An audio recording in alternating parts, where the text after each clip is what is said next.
오늘 우리에게 주시는 하나님 말씀은 신약성경 사도행전 3장 11절에서 16절의 말씀입니다. 신약성경 사도행전 3장 11절에서 16절의 말씀을 이 시간 봉독에 올리겠습니다. 나은 사람이 베드로와 요한을 붙잡으니 모든 백성이 크게 놀라며 달려 나아가 솔로몬의 행각이라 불리우는 행각에 모이거늘 베드로가 이것을 보고 백성에게 말하되 이스라엘 사람들아, 이 일을 왜 놀랍게 여기느냐? 우리 개인의 권능과 경건으로 이 사람을 걷게 한 것처럼 왜 우리를 주목하느냐? 아브라함과 이삭과 야곱의 하나님, 곧 우리 조상의 하나님이 그의 종 예수를 영화롭게 하셨느니라. 너희가 그를 넘겨주고 빌라도가 놓아주기로 결의한 것을 너희가 그 앞에서 거부하였으니 너희가 거룩하고 의로운 일을 거부하고 도리어 살인한 사람을 놓아주기를 구하여 생명의 주를 죽였도다. 그러나 하나님이 죽은 자 가운데서 그를 살리셨으니 우리가 이 일의 증인이라. 그 이름을 믿음으로 그 이름이 너희가 보고 아는 이 사람을 성하게 하였나니 예수로 말미암아 난 믿음이 너희 모든 사람 앞에서 이같이 완전히 낫게 하였느니라. 아멘. 기도합니다. 좋으신 하나님, 이 시간 정직하게 겸손하게 하나님의 말씀을 대합니다. 하나님 말씀하여 주시옵소서. 우리의 마음에, 우리의 심령에, 우리의 영혼에 하나님의 이 거룩한 말씀이 심겨지게 하여 주시고 들려지게 하여 주시고 그 하나님의 말씀의 그 놀라우신 능력이 우리 삶의 실제가 되는 놀라운 은혜가 있게 하여 주시옵소서. 감사드리며 존귀하신 예수님의 이름으로 간절히 기도하옵나이다. 아멘. 오늘은 왜 우리를 주목하느냐라는 제목으로 하나님의 말씀 증거하도록 하겠습니다. 예루살렘 성전의 가장 아름다운 미문, 여러분 그곳에 어떤 사람이 있었습니까? 날 때부터 안진뱅이였던 사람이 있었습니다. 40년 동안 행인들의 적선의 명주를 되었고요, 사람들의 손만 바라보았던 사람입니다. 스스로 살아갈 수 없었던, 내일이 없고 소망이 없었던 사람이었지요. 그러나 그날 오후 3시 베드로와 요한이 기도하러 가는 길에 그가 가지고 있었던 모든 절망이 단숨에 깨지는 날이었습니다. 어느 때처럼 기도하는 길에 성령께서 그 사람을 주목하게 하셨습니다. 그 사람 속에 있는 절망을 바라보게 하셨고요, 나고 상처, 심지어 죽고 싶은 마음까지 바라보게 하셨습니다. 사실 육신뿐만 아니라 그의 영혼은 더욱더 무너져 있었습니다. 베드로가 그의 눈을 바라보며 예수 그리스도의 이름으로 선포합니다. 일어나 걸으라. 그리고 그의 오른손을 잡아 일으켰을 때에 억눌려 있던 용수철처럼 그의 발과 발목이 새 힘을 얻게 되고 튀어 오르게 됩니다. 예수 그리스도의 이름으로 절망이 끊어졌고요, 미문의 화석과 같았던 인생이 단숨에 성전으로 뛰어들어갈 수 있는 그러한 영광스러운 존재로 변화되게 되었습니다. 여러분, 이제 그는 더 이상 부정한 사람이 아닙니다. 그토록 넘고 싶었던 그 미문을 밟고 넘어설 수 있는 사람이 된 것입니다. 성전으로 들어가서 가장 큰 소리로 하나님을 찬송합니다. 여러분 한번 생각해 보시기 바랍니다. 적막한 유대인들의 기도 시간에 난데없이 찬양 소리가 울려 퍼집니다. 모든 사람들이 이 사람을 바라봅니다. 매일같이 구걸했던 그 사람, 발과 발목에 한 번도 힘을 줘보지 못한 사람, 이 사람이 성전을 뛰어다니며 이곳저곳에서 하나님을 소리 지르고 하나님께 영광을 올려드리는 겁니다. 여러분, 충격적이지요? 이렇게 얼마나 시간이 지났을까요? 이 사람이 정신을 차리고 다시 베드로와 요한을 찾습니다. 오늘 본문 11절을 보도록 하겠습니다. 나은 사람이 베드로와 요한을 붙잡으니 모든 백성이 크게 놀라며 달려나아가 솔로몬의 행각이라 불리우는 행각에 모이거늘. 이 사건에 두 가지 반응이 있습니다. 첫 번째는 그 나은 사람입니다. 이 나은 사람이 어떻게 했습니까? 베드로와 요한을 붙잡았다라고 말씀합니다. 여러분, 붙잡았다라는 말은 고마우니까 손을 이렇게 고맙습니다, 이 정도로 붙잡는 것을 의미하는 게 아닙니다. 이 붙잡았다라는 용어는 등 뒤에서 왈칵 껴안는 겁니다. 꽉 껴안는다는 의미를 가지고 있습니다. 이런 의미를 가지고 한번 새롭게 살펴보면은요, 베드로와 요한의 뒤를 이 껴안은 이 거지가 여러분 베드로와 요한에게 무슨 이야기를 했을까요? 제대로 된 말 한마디 하지 못했을 것입니다. 눈물만 흐르지 않았겠습니까? 등 뒤에서 흐르는 눈물, 그의 숨소리만 들릴 뿐이었습니다. 여러분, 두 번째 반응은 사람들의 반응입니다. 그 사람을 본 모든 백성이 어땠습니까? 크게 놀라서 뛰어 달려갔습니다. 그리고 모였던 곳이 바로 솔로몬 행각입니다. 그리고 거기에서 그 거지가 붙들고 있는 이 두 사람을 바라보게 된 것입니다. 여러분, 사실 이 유대인들은요, 베드로와 요한에 대한 기억을 가지고 있습니다. 어떠한 기억이냐면 불과 며칠 전이었습니다. 베드로가 설교했을 때에 무려 3,000명이 회개했습니다. 어땠습니까? 우리가 어찌할꼬 가슴을 치며 통곡했던 일이 있었습니다. 그때 그 설교의 중심에 베드로가 있었습니다. 그런데 어떻게 사람의 마음의 회개는 이끌 수 있다 치더라도 여러분, 사실 날 때부터 안진병이 된 사람이 일어나는 것은 사실 불가능합니다. 모든 것이 마비되어 있고요, 몸이 뒤틀려 있습니다. 그의 온몸의 근육들은 어떨까요? 이미 퇴화되어 있는 상태입니다.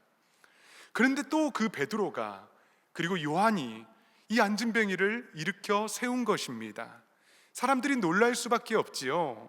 모든 사람의 이목이 지금 그들을 향해 있는 것입니다. 이 말씀을 조금 더 다른 측면으로 살펴보도록 하겠습니다.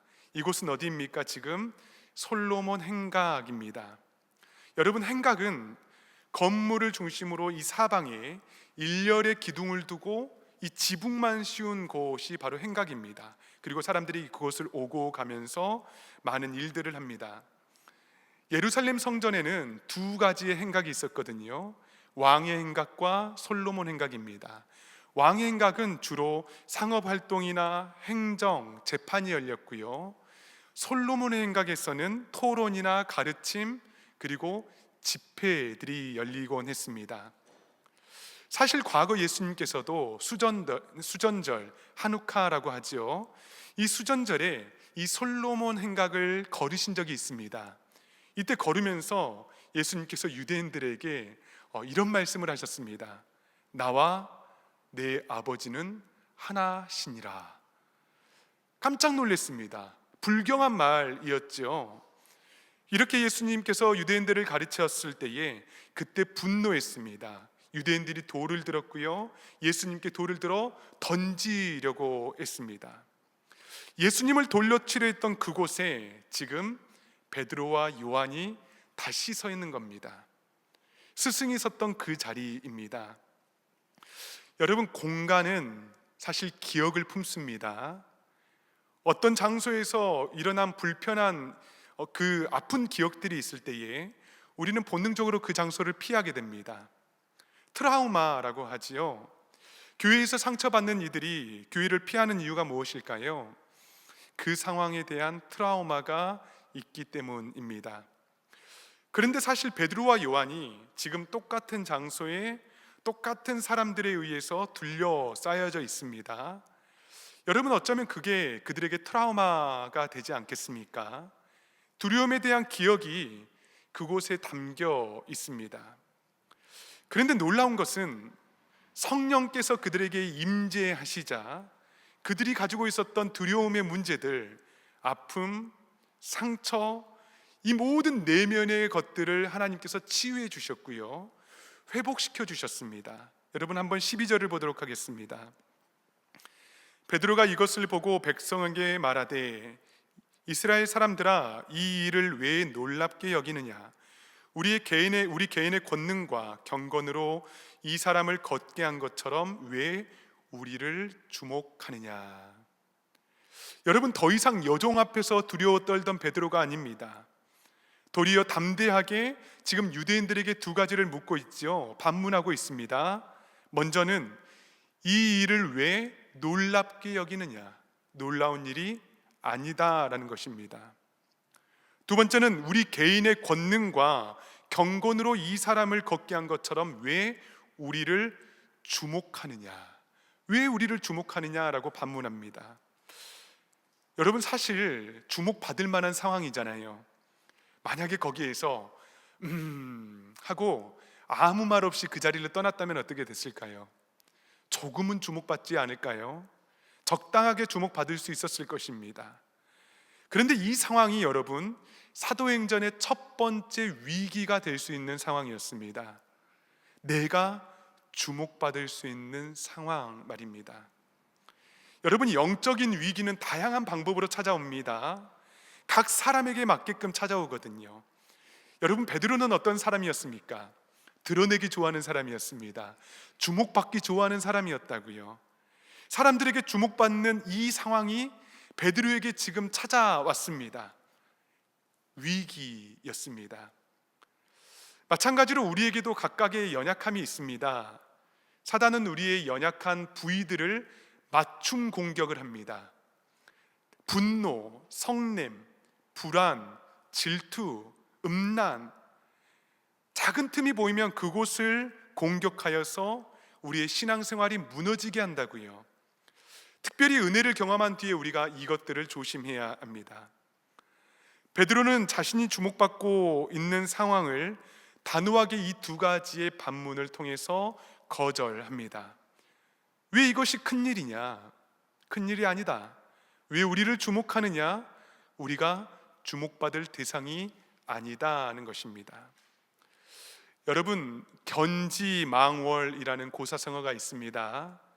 보라는 달은 안 보고 달을 가리키는 손가락만 보더라는 말입니다.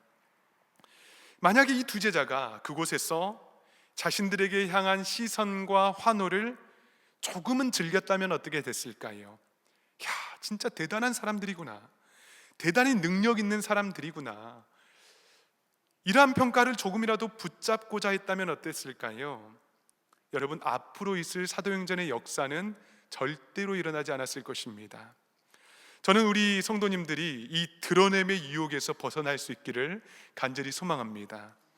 목사인 저도 그렇습니다. 여러분, 이 자리는요, 칭찬받는 자리가 아닙니다. 드러내는 자리가 아니지요. 격려받는 자리가 아닙니다. 종의 자리입니다. 겸손하고 정직하게 맡겨진 직무를 감당하는 자리일 뿐입니다. 여러분, 목사님들 칭찬하지 마십시오. 격려는 하되 너무 세워주지 마십시오. 저를 포함해서. 여러분, 칭찬은 주님께 받는 것입니다. 왜 우리를 주목하느냐? 우리는 아무것도 아니라는 거예요.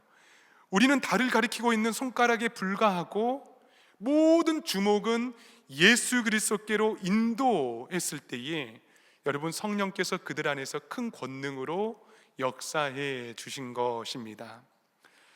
여러분, 사람이 자신을 드러내는 순간 성령의 역사는 위축되거든요. 아무런 능력이 없게 됩니다. 내 자신을 비워내고 그리스도로 채워질 때에 성령께서는 그 빈 그릇을 통해서 크게 역사하십니다. 능력의 통로는 화려한 사람이 아니거든요. 투명하고 정직하게 우리의 연약함을 주께 아뢰이는 사람, 그 사람을 통해서 우리 주님께서는 영광 받으십니다. 나 자신이 드러나지 않고 주님을 드러내는 사람이기 때문입니다. 혹시 여러분 사역을 하는 가운데에 어떤 시선과 관심을 받는 일이 생길 수 있지 않습니까? 그때 거부하십시오. 이 세상에서 사람이 주인이 되는 일은 없어야 합니다. 우리는 하나님의 손에 들린 몽당연필일 뿐이거든요. 이 드라마를 쓰시는 분은 누구이실까요? 하나님 아버지이십니다. 인간의 권능, 경험들은 아무런 능력이 없습니다, 여러분. 철저히 무명해야 되고요, 낮아지고 없어져야 하는 이들이 바로 성도입니다. 기적은 지나갑니다. 그러나 그 기적 가운데 무엇이 남아야 합니까? 예수 그리스도의 이름이 남아야 합니다. 손가락은 사라집니다. 그러나 다른 영혼이 남습니다. 우리가 붙들어야 할 것은 사람의 평가가 아닙니다. 우리를 통해서 역사하시는 예수 그리스도의 이름이 영원토록 남아야 될 줄 믿습니다. 그 이름이 높아질 때에 교회는 살아납니다. 성령의 역사는 멈추지 않을 것입니다. 할렐루야. 아멘. 아멘. 여러분, 베드로가 계속해서 이야기를 합니다. 왜 우리를 주목하느냐? 그리고 너희를 주목해야 할 그분이 누구신지 아느냐? 자신이 받았던 모든 주목을, 관심을, 이목을 이제 그리스도께로 향하게 합니다. 13절에서 15절 말씀을 보도록 하겠습니다. 너희가 그를 넘겨주고 빌라도가 놓아주기로 결의한 것을 너희가 그 앞에서 거부하였으니 너희가 거룩하고 의로운 일을 거부하고 도리어 살인한 사람을 놓아주기를 구하여 생명의 주를 죽였도다. 너희는 예수를 넘겨주었다는 것이죠. 거부하였다는 것입니다. 생명의 주를 죽였다라고 말합니다. 여러분, 이 말씀들의 결론이 무엇인지 아십니까? 너희는 살인자다라는 것입니다.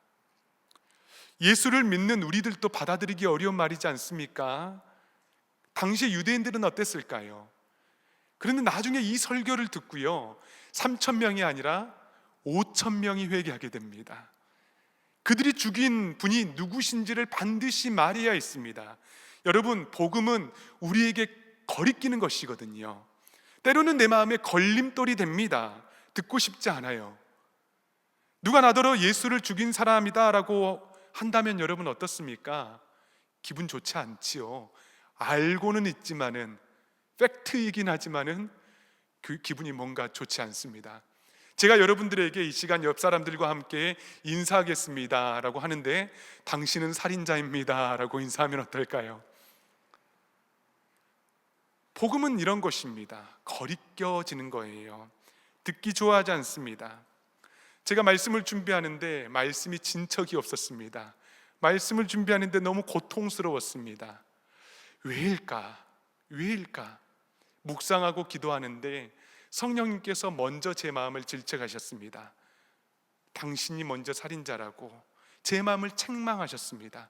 이 부분이 나에게 온전히 받아들여지지 않는 순간 이 설교는, 이 하나님의 말씀은 허공을 맴도는 말씀일 뿐, 메아리가 될 뿐입니다. 사랑하는 여러분, 이 하나님의 말씀, 이 복음이 저와 여러분들의 삶 가운데 실제가 되기를 간절히 소망합니다. 사실 베드로는 그를 둘러싸고 있었던 유대인들을 향해서만 한 설교가 아니거든요. 그 자신도 예수님의 죽음 앞에서 침묵했고요, 동조했습니다. 사실 베드로 자신도 살인자였습니다.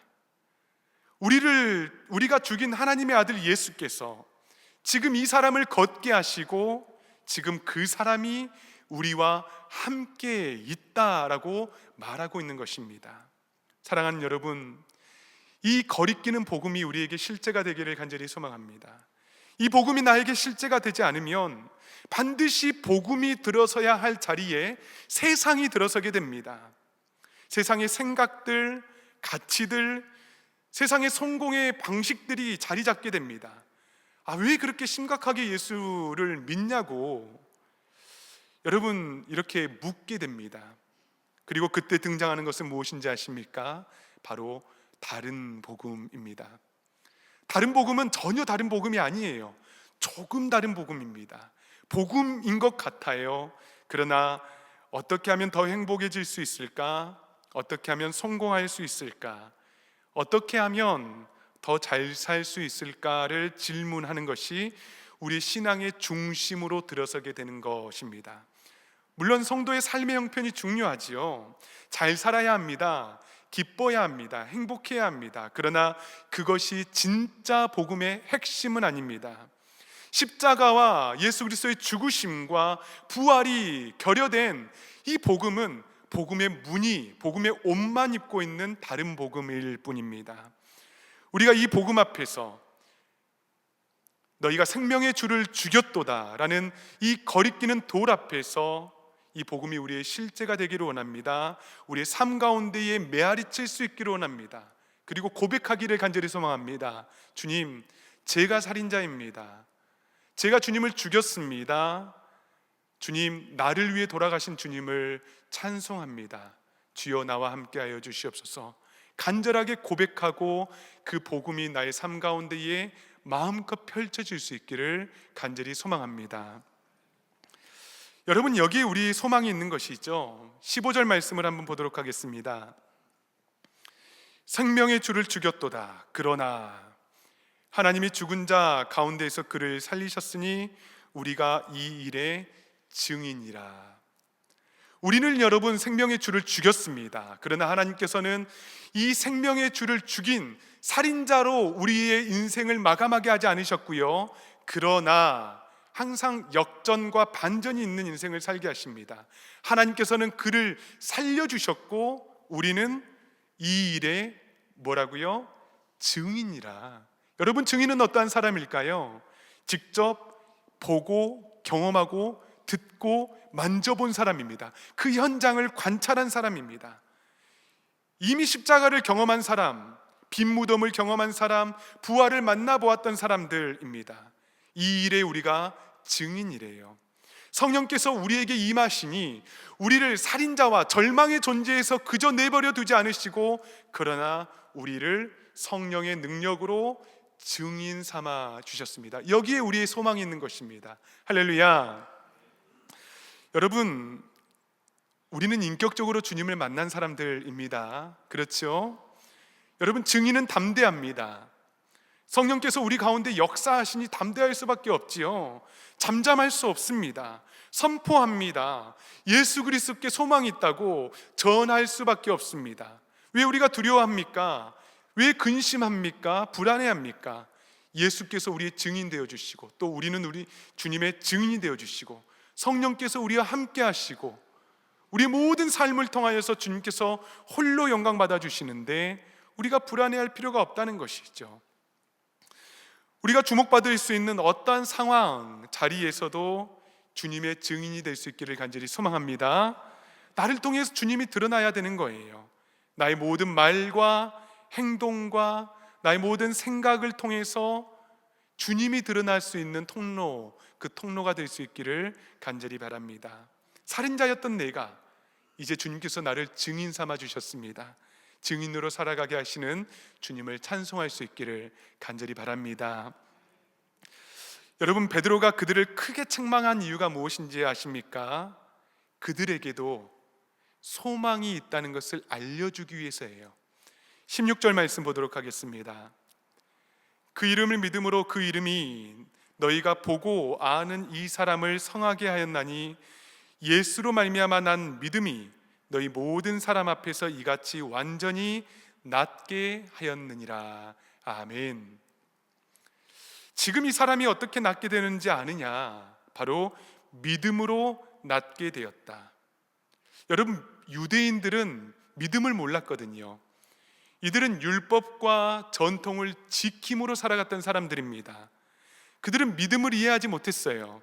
그러나 이 사람이 성하게 된 것은, 온전히 낫게 된 것은, 완벽히 낫게 된 것은 믿음이라는 그 능력으로 그가 온전케 되었는데, 이 믿음이 무엇입니까? 바로 예수로 말미암아 난 믿음이라고 구체적으로 설명해 주고 있습니다.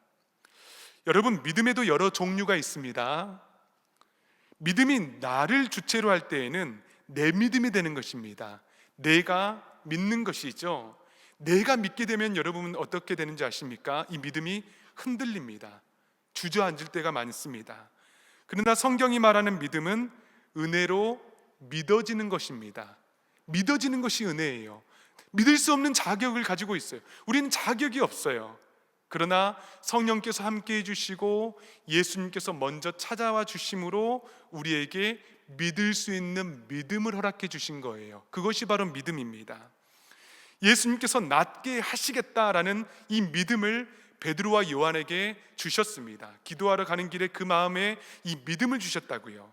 그리고 예수 그리스도의 이름으로 선포하고 오른손을 잡아 일으켰을 때에 그가 온전히 걷게 되었습니다. 어디에부터 시작됐습니까? 바로 성령 하나님께서 예수께서 주신 믿음으로 시작했습니다. 그렇기 때문에 우리가 여러분 믿음 있기를 위해서 기도해야 합니다. 믿음이 있어야지 기도가 응답되거든요. 믿음이 있어야지 내 삶 가운데 어둠들이 떠나가거든요. 이러한 질문을 할 수 있죠. 만약에 믿음도 하나님이 주신 것이면 나에게 믿음 없음은 하나님 탓인가 내 탓인가? 여러분 어떻습니까? 여러분 믿음 있기를 위해서 그렇기 때문에 하나님께서 우리에게 한 가지를 주신 것이 있습니다. 바로 기도입니다. 성경 말씀을 보니까 귀신 들린 아이를 둔 아버지가 있었습니다. 예수님을 찾아왔습니다. 그리고 말하기를 만약 무엇이든지 하실 수 있다면 우리를 불쌍히 여겨달라라고 간청합니다. 그때 예수님께서 이렇게 말씀하시죠. 믿는 자에게 능치 못할 일이 없느니라. 그리고 그 아빠가 이야기하기를 내가 믿나이다 나의 믿음 없음을 도와주소서. 여러분 바로 이것입니다. 믿음은 하나님께서 주신 전적인 선물이지만은 하나님께서 믿음 없는 우리에게 믿음을 허락해 주시기를 원하십니다. 여러분 믿음을 구하면은 하나님께서 믿음을 주신다는 거예요. 이루어지는 믿음을 주신다는 것입니다. 그리고 이 믿음이 겨자씨 한 알과만 같아도 이 산을 명하여서 저 산으로 옮길 만한 믿음으로 하나님께서는 역사해 주신다라고 우리에게 말씀해 주십니다. 예수로 말미암는 믿음이 우리 심령 가운데 생기면 완전히 낫게 하는 능력이 있습니다. 사람들 앞에서 간증하게 되고요, 교회의 찬송이 되게 합니다. 우리 안에 있는 예수로 충만한 믿음은 우리의 가정을 살리고 나라는 존재를 살리고 교회의 증거가 되고 증언이 되며 온 세상에 그리스도 예수를 전하는 통로가 되는 것입니다. 그렇기 때문에 여러분 믿음 없음을 여러분 한탄하지 마시고 기도함으로 믿음을 구하실 수 있기를 간절히 소망합니다.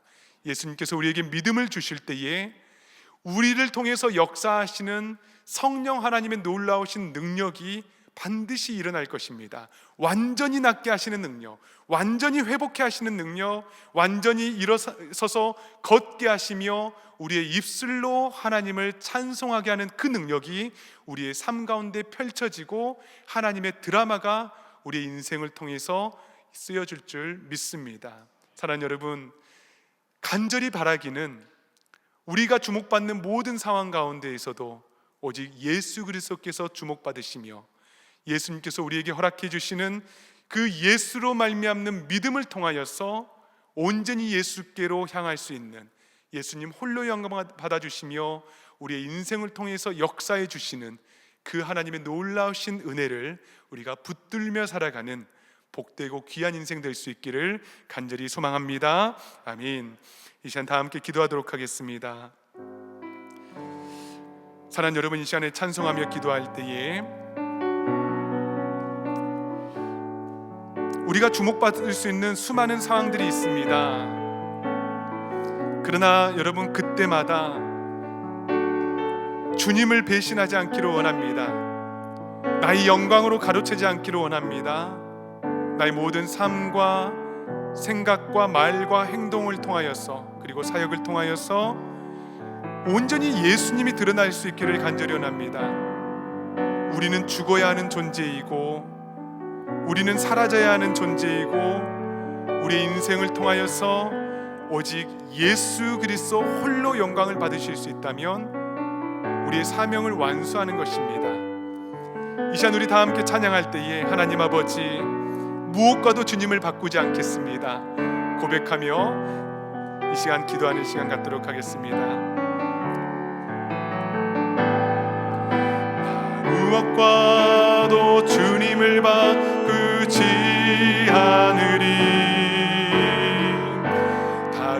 어떤 은혜 구하지 않으리. 오직 주님만이 내 삶의 도움이시니 주의 얼굴 보기 원합니다. 주님 사랑해요.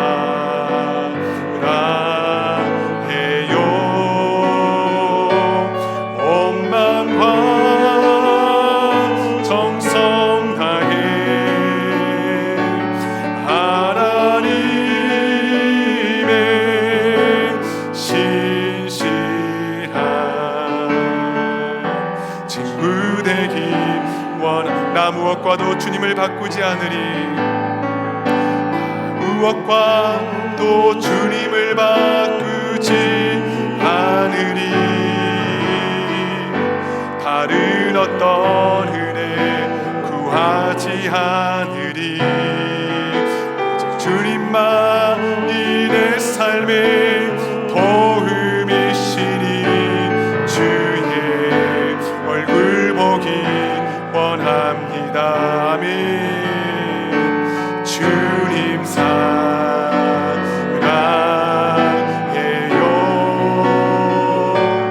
전 마음과 정성 다해 하나님의 신실한 친구 되기. 주님 사랑해요. 우리 두 손 들고 찬양합니다. 사랑해요.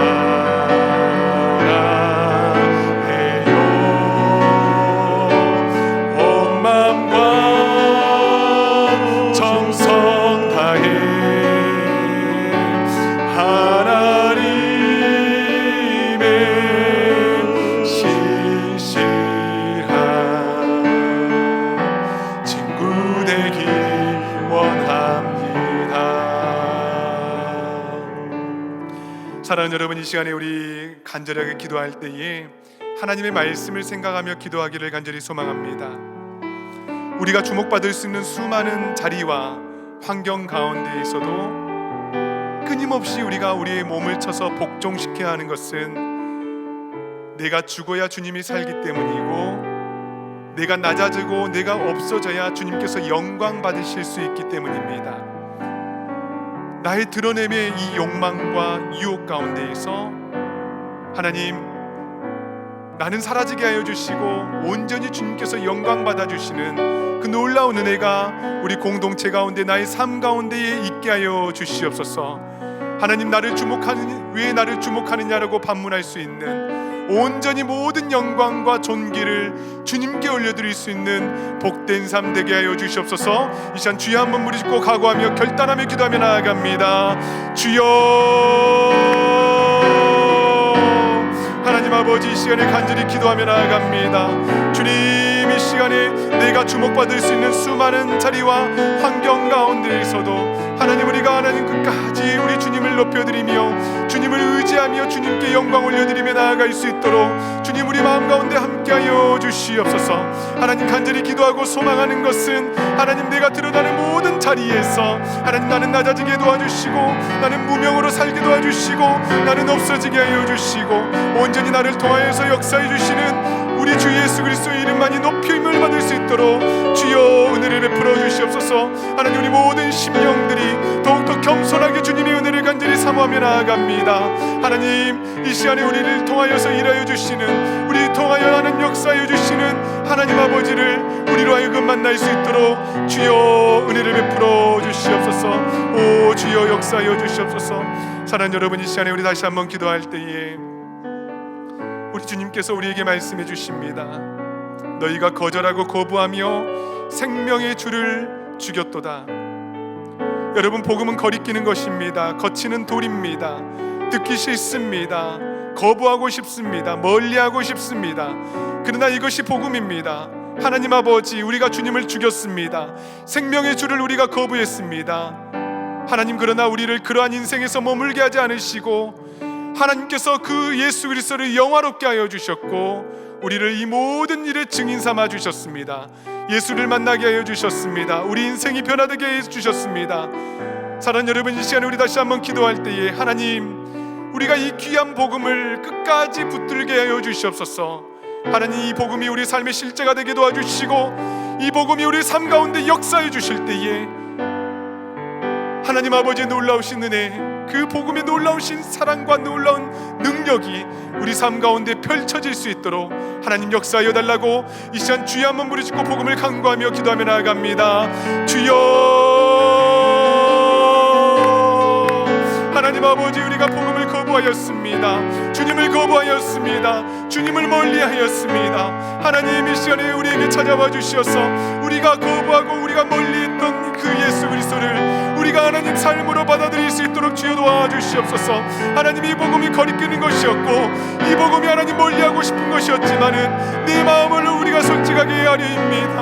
하나님, 이 시간에 찾아와 주시어서 이 복음으로 우리 삶을 변화시켜 주시고 우리를 변화시켜 주시는 놀라운 은혜가 하나님 이 시간에 우리 성도들 가운데 있게 하여 주시옵소서. 생명의 주를 죽였도다, 생명의 주를 죽였도다 라고 말씀해 주시니 하나님 아버지, 우리가 이 말씀을 우리가 붙들게 도와주시옵소서. 오 주님 감사합니다. 주님 사랑해요. 우리 찬양하며 나아갑니다. 온 마음과 정성 다해 하나님의 신실한 친구. 우리 다시 한번 고백합니다. 주님 사랑해요. 주님 사랑해요.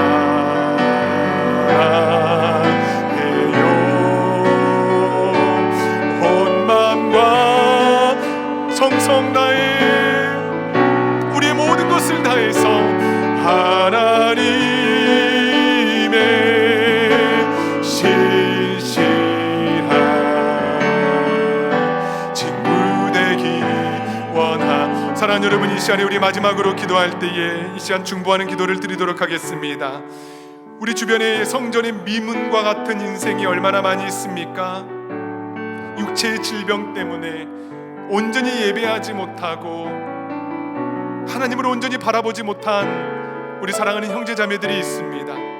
마음의 고통과 아픔 때문에 주님을 멀리하며 그 아픔의 고통의 기억들, 아픔의 기억 때문에 이 성전을 멀리하는 이들도 있지요.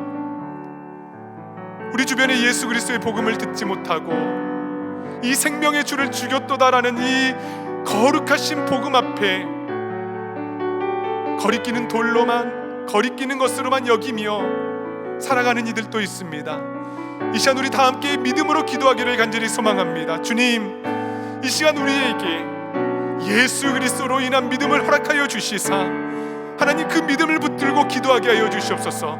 영혼들이 주께 돌아오게 하여 주시고 하나님 한 번도 일어나지 보지 못하는 하나님 그 안진뱅이가 일어났던 것처럼 우리의 모든 심령이 발과 발목에 힘을 얻게 도와주시며 우리 모든 영혼의 우울함들과 불안들과 염려와 아픔과 걱정과 근심들은 그리스도 예수의 복음 앞에 하나님 사라지게 하여 주시고 끊어지게 하여 주시고 떠나가게 하여 주시고 모든 어둠들은 하나님 물러나는 역사가 이 시간 있게 하여 달라고 이 시간 마지막으로 우리 믿음을 가지고 주여 한번 부르짖고 기도하며 나아갑니다. 주여,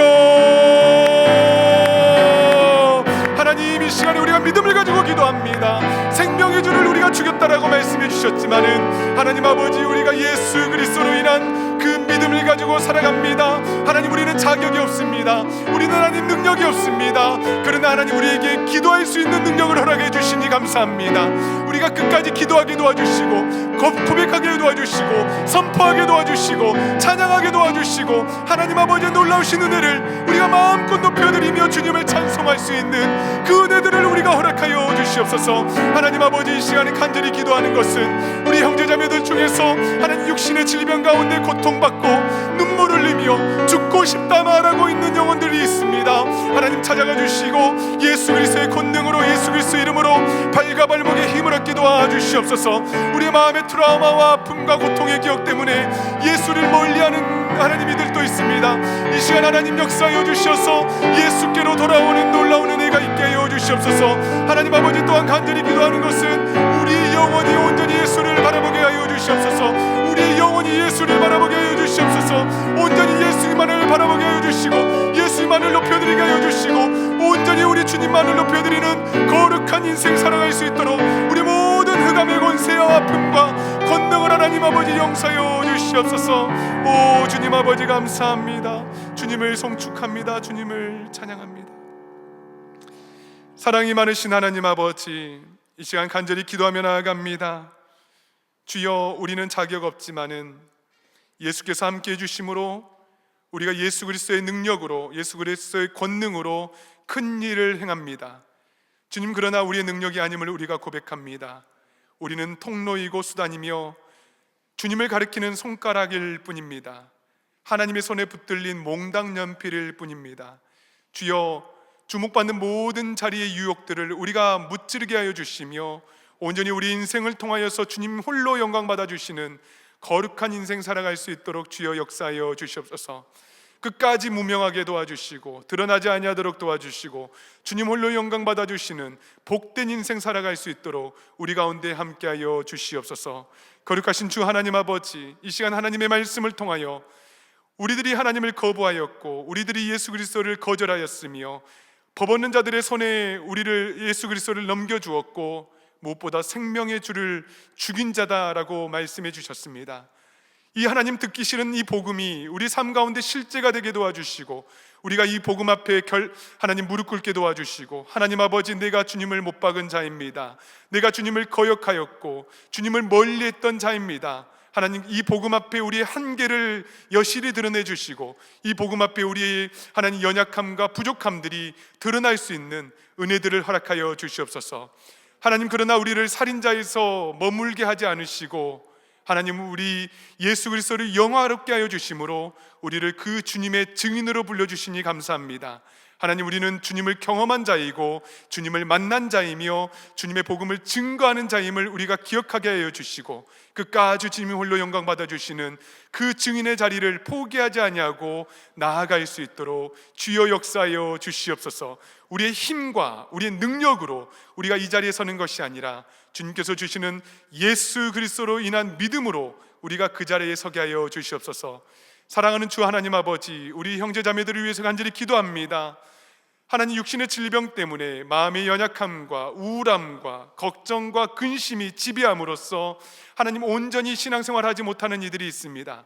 주님 찾아가 주시어서 안수하여 주시고 예수 그리스도의 이름의 권능과 능력으로 그들의 삶의 발과 발목이 힘을 얻게 도와주시며 예수 그리스도의 이름으로 일어나 걸으라 명령하여 주시사 삶이 온전히 회복되고 치유되는 은혜가 있게 하여 주시옵소서. 하나님 찾아가 주시고 안수하여 주시사 복음을 방해하는 어둠의 세력들은 떠나가게 하여 주시고 예수께 나와서 예수 그리스도를 송축하며 찬송하며 예배하는 하나님 그러한 은혜들 또한 허락하여 주시옵소서.